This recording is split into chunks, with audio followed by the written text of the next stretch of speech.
Yes, there are federal student loan borrowers who are still applying for borrow defense even after or more than 3 years after they graduated. Because with the borrow defense application, it isn't simply just based upon when you graduated from college or when you left the institution. The way the borrow defense regulations are structured, rather, is dependent upon when your federal student loans were either dispersed or consolidated. That is how the application is going to be evaluated.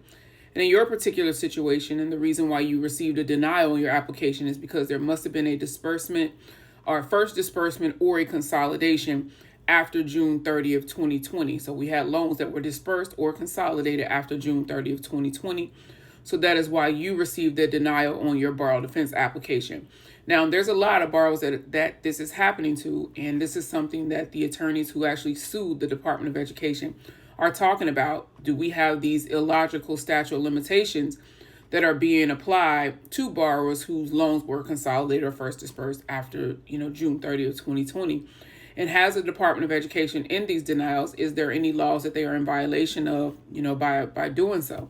So there's just so much right now with the borrow defense program. And I mean, it's been a lot, for forever with this program. But right now we know borrowers who were a part of the lawsuit, and unfortunately, like you said in a previous statement, under one of my other posts, is that you weren't even aware of the lawsuit that took place. And that's a lot of borrowers' stories. They had no idea that there was a lawsuit against the Department of Education because of, the way they were handling borrow defense claims. But I don't want, to feel like it's just the end of the road. I know when you got that denial, it's like a gut punch, especially because the Department of Education didn't even look at your allegations. They didn't look at any evidence or anything whatsoever in making that determination. They just simply based it off of timeliness when you graduated from school.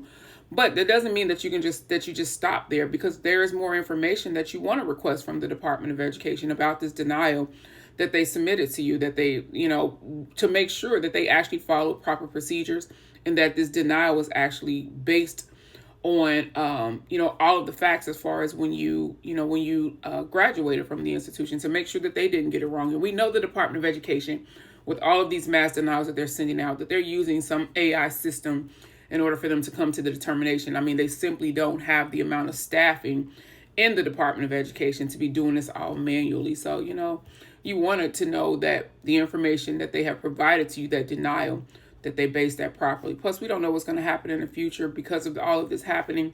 So I know it's a lot right now, but don't give up. And we'll just keep on following things and see what all comes of this.